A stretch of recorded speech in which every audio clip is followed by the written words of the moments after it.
Dengan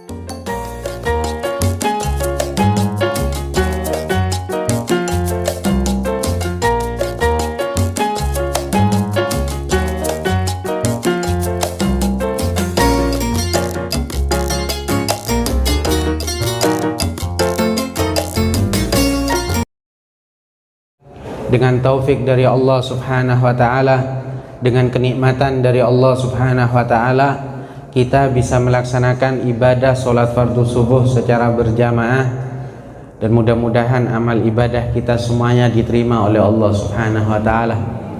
Dosa-dosa kita diampuni oleh Allah, anak turunan kita semuanya dijadikan anak turunan yang soleh solehah. Amin ya rabbal alamin. Hadirin wal hadirat, Bapak Ibu yang dimuliakan oleh Allah Subhanahu wa taala. Kita berkumpul tak lain mengkaji akan kajian ilmu yang warisannya dari baginda Muhammad sallallahu alaihi wasallam. Hakikat perkumpulan kita seperti ini adalah perkumpulan yang kita berharap mendapatkan ridho Allah Subhanahu wa taala, rahmat Allah Subhanahu wa taala, serta kecintaan dari Allah Subhanahu wa taala. Maka perkumpulan yang seperti ini tidak diragukan lagi, insya Allah membuahkan ridho Allah, membuahkan rahmatnya Allah Subhanahu wa ta'ala. Sebagaimana janji Allah Subhanahu wa ta'ala dalam hadis qudsi, Allah Subhanahu wa ta'ala berfirman, wajabat mahabbati lil mutahabbina fiyya wal mutajalisina fiyya wal mutabadhilina fiyya wal mutazawirina fiyya. Allah Subhanahu wa ta'ala berfirman di dalam hadis qudsi, wajib mendapatkan kecintaanku. Seseorang wajib mendapatkan kecintaan dari Allah Subhanahu wa ta'ala bagi siapa? Lil mutahabbina fiyah, bagi orang yang saling cinta karena Allah Subhanahu wa ta'ala. Wal mutajalisina fiyah, saling duduk karena Allah Subhanahu wa ta'ala. Wal mutabadzilina fiyya, saling memberi, saling tolong menolong satu dengan yang lain karena Allah Subhanahu wa taala. Wal mutazawirina fiyya, dan saling berkunjung, saling ziarah karena Allah Subhanahu wa taala. Maka empat-empatnya kita dapatkan di majlis yang seperti ini. Kita kumpul tak lain karena cinta, saling cinta karena Allah Subhanahu wa taala. Kita duduk di majlis seperti ini, di tempat yang mulia ini karena Allah Subhanahu wa ta'ala. Dan kita saling berkunjung karena Allah Subhanahu wa ta'ala. Yang mungkin tempat kita berbeda, jauh, tapi bisa kumpul di satu tempat yang tak lain kita berkumpul karena Allah Subhanahu wa ta'ala. Maka insya Allah perkumpulan yang seperti ini membuahkan ridha Allah Subhanahu wa ta'ala, membuahkan cintanya Allah Subhanahu wa ta'ala. Amin ya rabbal alamin. Karena cintanya Allah, ridhonya Allah Subhanahu wa ta'ala amatlah penting, hadirin. Allah Subhanahu wa ta'ala kalau sudah ridho kepada hambanya, maka diletakkan di dunia dalam keadaan tenang, diletakkan di dunia dalam keadaan tentram.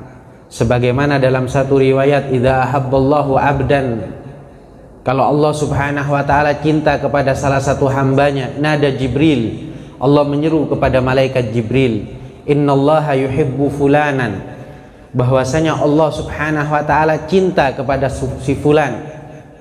Fayuhibbuhu Jibril, maka malaikat Jibril pun cinta kepada hamba tersebut. Seseorang yang dicintai oleh Allah, maka malaikat Jibril pun cinta juga kepada hamba tersebut. Kalau sudah dicintai oleh malaikat Jibril, dicintai oleh Allah Subhanahu wa ta'ala, kemudian malaikat Jibril menyeru kepada para penghuni langit, innallaha yuhibbu fulanan fa'ahibbuh. Malaikat Jibril menyeru kepada para penghuni langit, sesungguhnya Allah Subhanahu wa ta'ala cinta kepada hambanya fulan bin fulan, maka cintailah hamba tersebut. Fayuhibbu ahlus sama, maka para penghuni langit pun cinta kepada hamba tersebut. Fayudha'u lahul qabul fil ard, kemudian diletakkan di muka bumi ini dalam keadaan diterima, dalam keadaan tenang, tentram. Kenapa? Sudah dapat cintanya Allah Subhanahu wa ta'ala, dapat ridhonya Allah Subhanahu wa ta'ala. Bahkan kenikmatan yang lebih agung kenikmatan yang lebih afdol daripada kenikmatan surga tak lain ridhonya Allah Subhanahu wa taala. Kita yang kumpul saat ini masih di dunia, pasti harapan kita mendapatkan surganya Allah Subhanahu wa taala. Gak mungkin orang itu gak mau sama surganya Allah. Pasti semuanya ingin surganya Allah Subhanahu wa taala. Namun ternyata ada kenikmatan yang lebih afdol daripada kenikmatan surga. Sebagaimana dalam satu riwayat, kelak Allah Subhanahu wa taala akan mengumpulkan para penghuni surga. Ya, mudah-mudahan kita yang kumpul saat ini di Masjid Meninjau termasuk yang dikumpulkan oleh Allah Subhanahu wa taala. Dikumpulkan hadirin, para penghuni surga dikumpulkan, kemudian Allah mengatakan kepada para penghuni surga. Allah bertanya kepada para penghuni surga, hal raditum, wahai penghuni surga, apakah kalian ridho dengan kenikmatan yang aku berikan kepada kalian? Kemudian para penghuni surga menjawab, wa ma lana la narda ya Rabb, faqad a'taitana ma lam tu'ti ahadan min khalqik. Ya Allah, bagaimana aku gak ridho sedangkan engkau memberikan kenikmatan kepada kami, kenikmatan yang begitu luar biasa, yang kenikmatan ini tidak semuanya engkau berikan kepada hambamu. Di antaranya ada yang dimasukkan ke dalam api neraka Allah Subhanahu wa ta'ala, tapi engkau pilih kami menjadi penghuni surganya Allah. Bagaimana aku gak ridho dengan kenikmatan yang seperti ini? Kemudian Allah Subhanahu wa ta'ala mengatakan kepada para penghuni surga, u'tikum afdala min dzalik, aku akan berikan kepada kalian sesuatu yang lebih afdol, lebih utama daripada kenikmatan surga. Para penghuni surga kaget hadirin, karena ketika di dunia dulunya kenikmatan yang paling agung, yang dianggap kenikmatan paling agung adalah kenikmatan surga. Cita-citanya ingin menjadi penghuni surga, ternyata ada kenikmatan yang lebih afdol, yang lebih utama daripada kenikmatan surga. Kemudian bertanya para penghuni surga, wa ayyu syai'in afdala min dzalik ya Rabb, sesuatu apakah yang lebih afdol, yang lebih utama daripada kenikmatan surga? Kemudian Allah Subhanahu wa ta'ala mengatakan kepada para penghuni surga, uhillu alaikum ridwani fala askhatu alaikum ba'dahu abada. Kata Allah Subhanahu wa ta'ala kepada para penghuni surga, aku berikan keridhaanku kepada kalian dan aku tidak akan pernah murka kepada kalian selama-lamanya.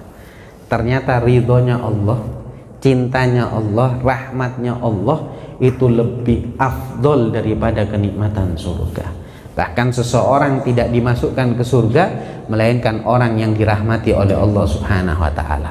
Sebagaimana dalam satu hadis Rasul sallallahu alaihi wasallam, beliau mengatakan, la yadkhulu ahadukumul jannah bi'amalih. Kata Nabi Muhammad, tidak akan masuk salah satu di antara kalian dengan amal kalian masuk ke surga.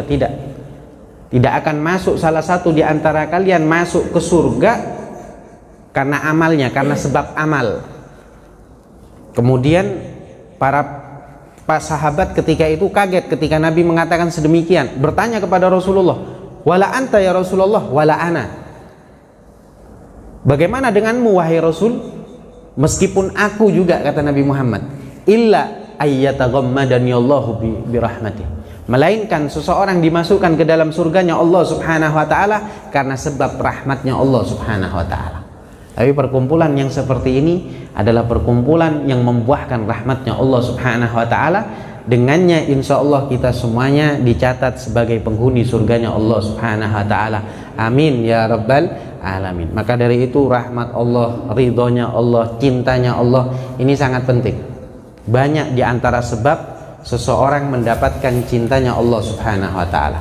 Di samping dengan duduknya kita seperti ini, ada juga beberapa sebab yang dapat membuahkan ridhonya Allah, rahmatnya Allah, cintanya Allah. Di antaranya di dalam Al-Quran, Allah Subhanahu wa ta'ala berfirman, innallaha yuhibbut tawwabin wa yuhibbul mutatahhirin.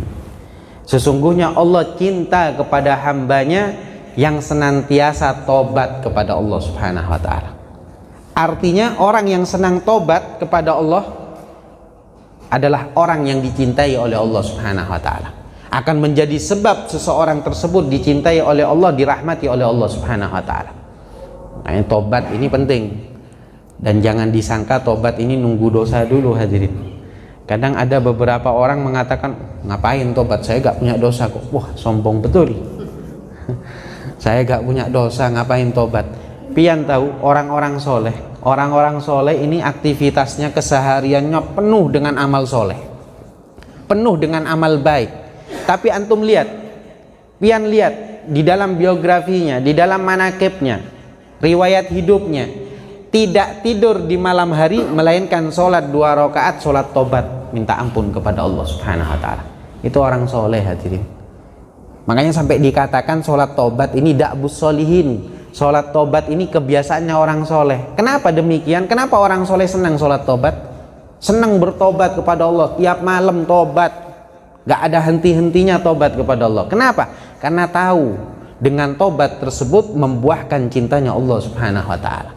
Sebagaimana yang Allah dijanjikan di dalam Al-Quran, innallaha yuhibbut tawwabin wa yuhibbul mutatahhirin. Allah cinta kepada hambanya yang senantiasa bertobat kepada Allah Subhanahu wa ta'ala.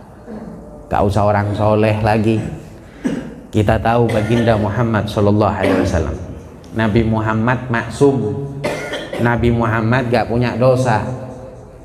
Nabi Muhammad adalah manusia yang pertama kali kelak yang akan masuk ke dalam surganya Allah Subhanahu wa ta'ala. Tapi lihat bagaimana baginda Muhammad SAW dalam satu hadis. Rasul sallallahu alaihi wasallam beliau mengatakan, bahkan bersumpah, wallahi, demi Allah, inni la astaghfirullah fi kulli yaumin wa lailah 70 marrah wa fi riwayah 100 marrah. Kata Nabi Muhammad sallallahu alaihi wasallam, demi Allah, sesungguhnya aku beristighfar, minta ampun kepada Allah Subhanahu wa ta'ala fi kulli yaumin wa lailah, di setiap hari baik malam maupun siang. Beristighfar kepada Allah, minta ampun kepada Allah berapa kali? 70 marrah, 70 kali. Wa fi riwayah, dalam riwayat yang lain, 100 marrah, 100 kali. Ini Nabi Muhammad hadirin. Apa tujuannya Nabi mengatakan sedemikian? Ini tak lain agar dicontoh oleh umatnya. Tapi bagaimana dengan umatnya? Berapa kali kita istighfar minta ampun kepada Allah Subhanahu wa ta'ala? Berapa kali? 1000 kali, Beb. Setahun sekali. Kadang kita lupa istighfar karena kita menyangka diri kita ini gak berbuat dosa, karena menyangka diri kita ini gak bermaksiat. Tapi lihat Nabi Muhammad setiap hari istighfar minta ampun kepada Allah 70 sampai 100 kali setiap harinya. Kenapa? Karena tak lain dengan sebab tersebut akan mendapatkan kecintaan Allah Subhanahu wa ta'ala, rahmatnya Allah, ridhonya Allah Subhanahu wa ta'ala, yang dengannya dimasukkan ke dalam surganya Allah Subhanahu wa ta'ala. Kemudian di samping dengan banyaknya tobat, ayat kelanjutannya, seseorang dapat cintanya Allah apabila orang tersebut senantiasa menjaga toharoh, senang bersuci. Dalam artian wudu batal, wudu lagi, wudu batal, wudu lagi, batal, wudu lagi. Dengan seperti itu mendapatkan ridhonya Allah, cintanya Allah Subhanahu wa ta'ala, rahmatnya Allah Subhanahu wa ta'ala. Dan orang yang jaga wudu ini penting hadirin. Orang jaga wudu ini penting. Bahkan Allah itu mengatakan kepada Nabi Musa, di antara sebab agar kita dijaga oleh Allah, dijauhkan dari bala musibah, dengan cara menjaga wudu. Allah menyatakan kepada Nabi Musa, ya Musa, idza asabaka syai'un fa anta ala ghairi wudu'in fala talumanna illa nafsak. Wahai Musa, kalau engkau tertimpa sesuatu, tertimpa musibah, fa anta ala ghairi wudu'in, sedangkan engkau tanpa menggunakan wudu, tanpa memiliki wudu, fala talumanna illa nafsak, maka jangan salahkan adanya musibah tersebut, ujian tersebut, kecuali salahkan dirimu sendiri. Kenapa engkau tidak berwudu? Tapi hakikat nasihat seperti ini bukan untuk Nabi Musa sebenarnya. Kalau para anbiya pastinya jaga wudu semuanya. Tapi tujuannya tak lain untuk kita. Untuk kita para hamba Allah Subhanahu wa ta'ala agar senantiasa menjaga wudu. Kalau kita jaga wudu, naik pesawat misal, insya Allah dijaga oleh Allah Subhanahu wa ta'ala. Naik kendaraan, mobil, sepeda motor dengan wudu, insya Allah dijaga oleh Allah Subhanahu wa ta'ala. Sebagaimana Allah katakan kepada Nabi Musa alaihissalam. Dan dengan sebab tersebut juga mendapatkan cintanya Allah subhanahu wa ta'ala. Banyak hadirin sebab-sebab yang dapat membuahkan ridhonya Allah, cintanya Allah. Di samping banyaknya tobat, duduk di majlis ilmu seperti ini, dengan banyaknya tobat, dengan sering menjaga wudhu atau menjaga toharoh. Kemudian ada juga sebab yang mendapatkan ridhonya Allah, rahmatnya Allah, cintanya Allah, sebagaimana firman Allah subhanahu wa ta'ala di dalam Al-Quran, agar kita ini mutaba'ah bin Nabi, ikut sama Nabi Muhammad SAW. Allah berfirman di dalam Al-Quran, Qul in kuntum tuhibbunallaha fattabi'uni yuhibbukumullah. Qul, katakan wahai Muhammad, katakan kepada umatmu, in kuntum tuhibbunallah, kalau kalian cinta kepada Allah, mengaku cinta kepada Allah, fattabi'uni, ikutilah aku, ikutilah Nabi Muhammad sallallahu alaihi wasallam, yuhibbukumullah, niscaya dengan mengikuti Nabi Muhammad sallallahu alaihi wasallam akan mendapatkan cintanya Allah subhanahu wa ta'ala. Jadi banyak hal yang mendapatkan, yang membuahkan cintanya Allah. Mutaba'ah bin Nabi, ikut Nabi. Memang kalau mau ikut 100% sulit, karena Nabi Muhammad ini insanun kamil, manusia yang sempurna, itu baginda Muhammad sallallahu alaihi wasallam. Rasulullah manusia yang sangat sempurna, bahkan dipuji oleh Allah akhlaknya, budi pekertinya.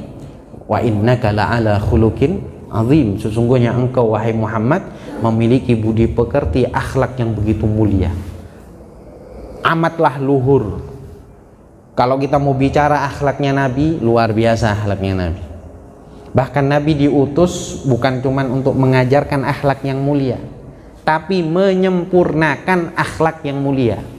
Akhlak mulia disempurnakan dengan hadirnya baginda Muhammad SAW. Sebagaimana sabda baginda Muhammad SAW, innama bu'ithu liutammima makarimal akhlak. Sesungguhnya aku diutus, kata Nabi Muhammad, untuk menyempurnakan, liutammima makarimal akhlak, akhlak yang mulia. Itu baginda Muhammad sallallahu alaihi wa ala alihi wasallam. Kalau kita mau bicara akhlaknya Nabi, dengan kita mutaba'ah sama Nabi agar kita mendapatkan ridhonya Allah, cintanya Allah, di antaranya akhlaknya Nabi banyak. Kesunahan yang diajarkan oleh Nabi Muhammad banyak. Di antaranya yang mudah bisa kita tiru, siwak. Cuman kadang siwak ini maaf hadirin, gak dipakai kadang. Padahal dengan sebab seperti ini mendapatkan ridhonya Allah subhanahu wa ta'ala. Siwak ini hal yang mudah kalau kita mau ikut Nabi. Bahkan pahala semuanya dilipat gandakan berkat siwak. Sholat kita menggunakan siwak dilipat gandakan 70 kali lipat berkat menggunakan siwak.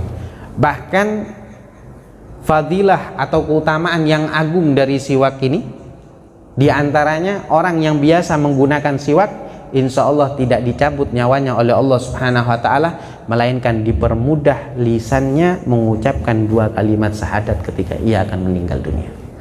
Bayangkan, itu di antara fadilahnya. Mudah, murah lagi hadirin. Kira-kira berapa ya?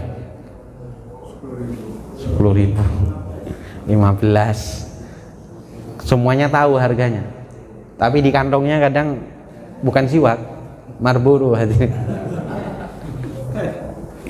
Marlboro, apa lagi, macam-macam sudah, Jisamsu. Itu berapa itu?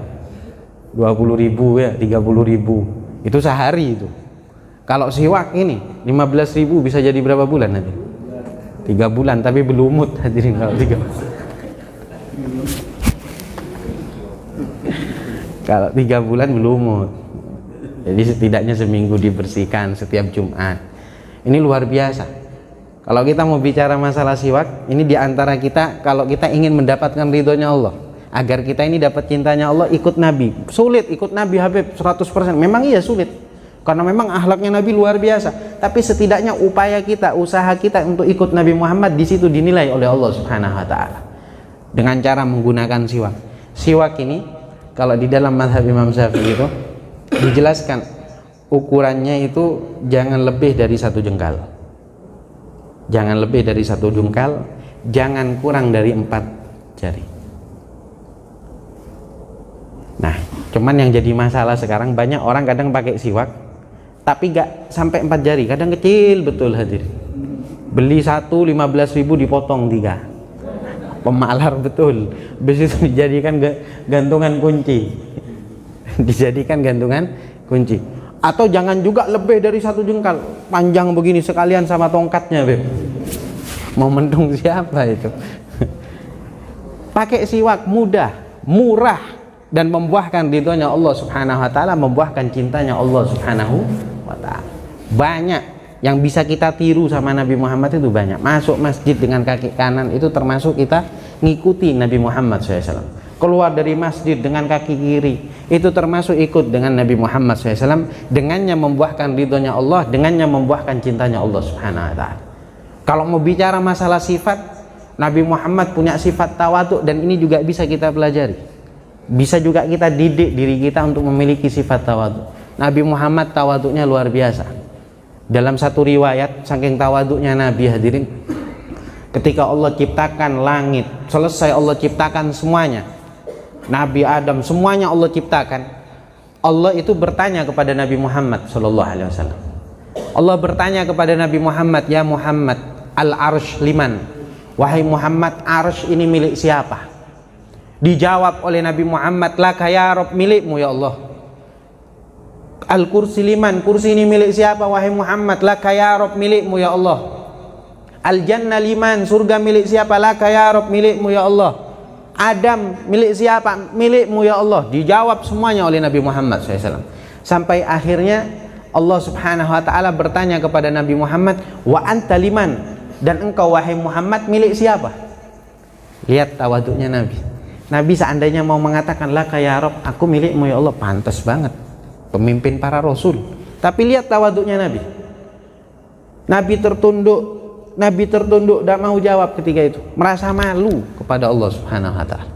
Kemudian dijawab oleh Allah Subhanahu wa ta'ala, anta ya Muhammad, engkau wahai Muhammad milik dari liman yusalli wa yusallimu alaik. Engkau wahai Muhammad adalah milik seseorang yang bersolawat dan bersalam kepada Allah. Artinya orang yang banyak solawat sama Nabi Muhammad, mengucapkan salam kepada Nabi Muhammad, dialah yang memiliki Nabi Muhammad SAW.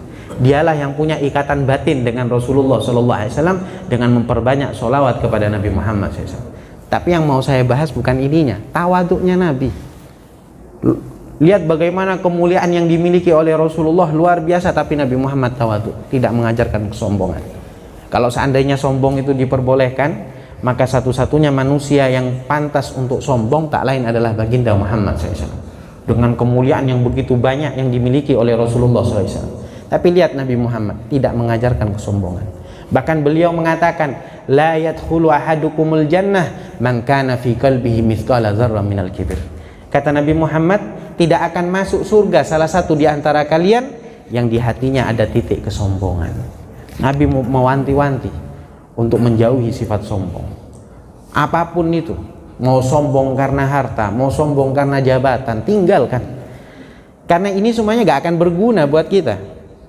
Kesombongan tersebut gak akan berguna, malah na'udzubillah akan menjadi sebab seseorang dimasukkan ke dalam api neraka Allah Subhanahu wa ta'ala. Gak sedikit hadirin orang dimasukkan ke api neraka karena sifat sombong, itu gak sedikit. Makanya Nabi mengajarkan untuk memiliki sifat tawadhu. Dan perlu diingat, apapun yang kita miliki itu bakal ditinggal semua. Kita punya harta banyak, bakal ditinggal. Yang mau kita sombongkan itu apanya? Ini bakal ditinggal semuanya. Kita punya harta, numpuk harta, rumah di mana-mana, misal tanah di mana-mana, kendaraan banyak. Pian pernah melihat ada jenazah diantar ke kuburan, kemudian dibawa itu rumah-rumahnya? Gak pernah ya? Gak ada begitu. Atau hartanya dibawa? Gak ada. Uangnya dibawa? Gak ada. Nanti masuk ke dalam kubur, apa yang dibawa? Pakaian yang mahal dibawa? Gak dibawa. Kain kafan hadirin. Kain kafan, gak pakai kantong lagi. Gak ada. Terus anaknya, kesian sama bapak, dulu capek-capek kerja, banyak tanahnya di mana-mana, kesian sama bapak, takut mau beli-beli, dikasih uang gitu. Gak ada. Ada yang begini? Gak ada. Atau mungkin oh kesian sudah kasih ATM, kartu ATM. Kalau memang dikasih kartu ATM, emangnya di dalam kubur ada mesin ATM? Ditinggal semuanya, amal nanti yang akan menemani di dalam kubur. Semuanya ditinggal. Yang sombong bahkan menyesal nanti, bahkan bakal merugi nanti ketika dia sombong dengan hartanya dan lain sebagainya. Ini mungkin juga kita bisa tiru dari akhlaknya Nabi Muhammad SAW. Kemudian Rasul SAW beliau juga memiliki sifat sabar. Nabi Muhammad sabarnya luar biasa, hadirin. Ini juga bisa kita latih diri kita agar memiliki sifat sabar. Di samping kita menghidupkan sunnah Nabi, diantaranya siwak, kemudian belajar untuk mendidik kita dari sifat sombong, dalam artian dididik diri kita agar menjadi pribadi yang tawadhu, kemudian didik diri kita menjadi pribadi yang sabar. Sabar ini luar biasa, pahalanya luar biasa, dan ini termasuk sifat mulia baginda Muhammad SAW. Nabi Muhammad sabar, tapi kalau urusan pribadi yang disakiti, Nabi Muhammad sabarnya luar biasa. Makanya sampai dikatakan ya'fu idza kana fi haqqihi wa sababihi. Nabi Muhammad itu mudah memaafkan apabila urusan pribadi. Tapi kalau sudah urusan agama, urusan syariat, idza duyi'a haqqullah lam yagum ahadun li ghadabihi. Tapi kalau sudah urusan syariat yang diganggu oleh seseorang, Nabi Muhammad ini tidak ada satupun sahabat yang bisa mencegah amarahnya Nabi Muhammad SAW kalau sudah urusan syariat. Tapi kalau urusan pribadi gampang memaafkan, sekalipun kepada musuh. Lihat sabarnya Nabi. Dalam satu riwayat, Abu Jahal, tahu Abu Jahal bu ya? Kenapa ketahu? Abu Jahal itu saking musuhnya sama Nabi, saking bencinya sama Nabi, sampai tahu jalan mana yang biasa dilewati oleh Nabi Muhammad. Sampai-sampai Abu Jahal ini tahu gang mana, jalan mana yang biasa dilewati Nabi. Kemudian mencari jalan yang biasa cuma dilewati oleh Nabi, gak dilewati oleh orang lain. Ketika sudah tahu, oh ini jalan yang biasa dilalui oleh Muhammad, langsung Abu Jahal ini buat lubang tujuannya perangkap untuk Rasulullah agar Nabi jatuh ke lubang tersebut. Nabi Muhammad lewat, beneran jatuh di lubang tersebut, tapi lubangnya gak begitu dalam sehingga Nabi bisa lepas sendiri, bisa naik lagi. Abu Jahal geram, Abu Jahal buat lagi lubang yang begitu dalam, sekiranya kalau Nabi jatuh ke situ gak bisa naik kecuali ditolong oleh orang. Dibuat lubang yang begitu dalam. Tapi singkat cerita, Nabi Muhammad gak lewat di jalan tersebut sampai beberapa hari. Sampai akhirnya Abu Jahal sendiri lupa kalau sudah buat lubang di situ. Ketika keadaan mendesak, Abu Jahal tergesa-gesa langsung lewat jalan di mana dia buat lubang sendiri dan dia jatuh di lubang tersebut. Ketika jatuh di lubang tersebut, dia tahu ini jalan biasa dilewati oleh Nabi Muhammad. Dia teriak-teriak, Muhammad, Muhammad, tolong aku, tolong aku. Minta tolongnya sama Nabi Muhammad. Ketika Nabi Muhammad lihat, oh Abu Jahal ngapain ente di sini? Apa kata Abu Jahal? Oh iya ini Muhammad, ini anak-anak kecil main lubang di sini. Padahal dirinya sendiri yang buat lubang. Ini kalau seandainya pian yang dapat Abu Jahal jatuh di lubang tersebut, kira-kira enaknya diapain aja? Pendam sekalian ya, dipendam sekalian. Tapi lihat akhlaknya Nabi. Ini urusan pribadi, bukan urusan syariat. Ditolong sama Nabi Muhammad SAW. Itu sabarnya Nabi Muhammad SAW. Tapi kalau urusan syariat jangan macam-macam. Gak usah sahabatnya, anaknya sendiri. Nabi Muhammad katakan, lau syarakat bintu Fatimah, lau syarakat binti Fatimah, kalau seandainya anakku, putriku Fatimah mencuri, la qata'tu yadaha, niscaya akan aku potong itu tangannya. Karena di dalam hukum Islam, ketika seseorang mencuri maka dipotong itu tangan, dan yang memotong ini qadhi, pemimpin, dan itu di dalam hukum Islam. Kalau Indonesia bukan hukum Islam, jangan kemudian ada pencuri pian potong tangannya. Ini kalau di hukum Islam. Di dalam syariat seperti itu. Tapi menggunakan kalimat lau ini sesuatu yang mustahil, gak mungkin putrinya Nabi Muhammad itu mencuri, itu gak mungkin. Tapi Nabi tekankan, kalau seandainya Fatimah sekalipun yang mencuri akan aku potong. Dalam artian kalau sudah urusan syariat gak ada kompromi. Itu Nabi Muhammad SAW. Sahabatnya begitu. Ada sahabat Nabi namanya Nuaiman. Nuaiman ini hadirin itu sahabat Nabi SAW. Tapi karena masih mungkin baru masuk Islam, masih ada kebiasaan-kebiasaan sebelum dia masuk Islam. Di antaranya Nuaiman mabuk teler hadirin. Itu sudah ada syariatnya, harus dihad, harus dicambuk. Nuaiman teler, diapakan sama Nabi? Dicambuk. Sekalipun sahabatnya Nabi Muhammad SAW, dicambuk sama Rasulullah, dicambuk oleh Nabi Muhammad. Kemudian Nuaiman mengatakan, ya Rasulullah, sudah, ana mau berhenti, ana mau tobat, gak mau mabuk. Besoknya pian tahu teler lagi nih Nuaiman. Teler lagi Nuaiman, dicambuk lagi sama Nabi Muhammad, dicambuk lagi sama Rasulullah, dicambuk. Kemudian sudah ya Rasulullah, ana mau tobat, saya mau tobat. Besoknya mabuk lagi, dicambuk lagi sama Nabi, dicambuk sama Nabi, sampai akhirnya besoknya mabuk lagi, dicambuk lagi. Ada di antara sahabat itu yang mengatakan kepada Nuaiman, laknatullah ala Nuaiman, mudah-mudahan Allah melaknat Nuaiman. Kenapa? Geram para sahabat seakan-akan Nuaiman ini mempermainkan Rasulullah. Tapi lihat Nabi Muhammad katakan kepada para sahabatnya ketika itu, la tal'anu fa innahu yuhibbullaha wa rasulah. Jangan kamu laknat itu Nuaiman, karena Nuaiman ini adalah benar-benar cinta kepada Allah dan cinta kepada Rasulnya, itu Nabi Muhammad. Dalam artian Nabi tahu nanti suatu saat dia akan tobat dari maksiatnya yang seperti itu. Alhasil Nabi Muhammad ini sahabatnya luar biasa.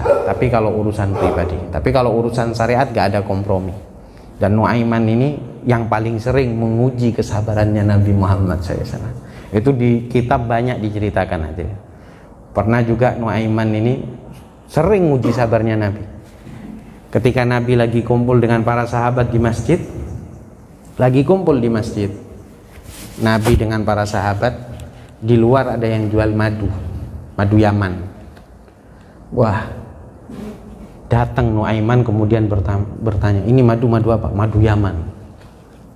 Ya sudah, berapa harganya? Sekian. Gimana kalau saya ambil dulu madunya, nanti saya bayar, kata si Nuaiman. Diambil itu madu. Nuaiman masuk ke masjid, kemudian datang kepada Rasulullah, ya Rasulullah, ini madu hadiah dari saya. Masya Allah. Nabi Muhammad senang, Masya Allah, baik betul. Madu apa ini? Madu Yaman. Senang Nabi Muhammad, dimakan itu madu sama Nabi Muhammad. Kemudian ada sahabat Sayyidina Abu Bakar, sahabat-sahabat yang lain, dikasih semuanya sama Nabi, sampai satu botol habis itu madu dibagikan sama Nabi Muhammad. Selesai bubar dari masjid, keluar dari masjid, Nabi kaget, si penjual madu masih belum pulang. Nabi tanya, Fulan, kenapa pian gak pulang? Ini orang semuanya bubar, pian kau gak pulang, kenapa? Ya Rasulullah, itu madu masih belum dibayar. Itu madu masih belum dibayar. Kaget Nabi. Nuaiman, belum kamu bayar? Iya ya Rasulullah, aku cinta padamu ya Rasulullah, aku ingin ngasih hadiah kepadamu, tapi aku gak punya uang. Jadi anggap saja itu madu hadiah dari saya, dan pian sendiri yang bayar ya Rasulullah. Dalam riwayat Nabi ketika itu uangnya gak cukup untuk bayar, sampai akhirnya satu dengan yang lain para sahabat itu saling urunan, saling sumbang untuk bayar itu madu. Jadi riwayat urunan itu hadirin sumbangan bukan zaman sekarang aja. Para sahabat juga saling sumbang satu sama yang lain, saling urunan. Nuaiman memang luar biasa, banyak ceritanya hadirin.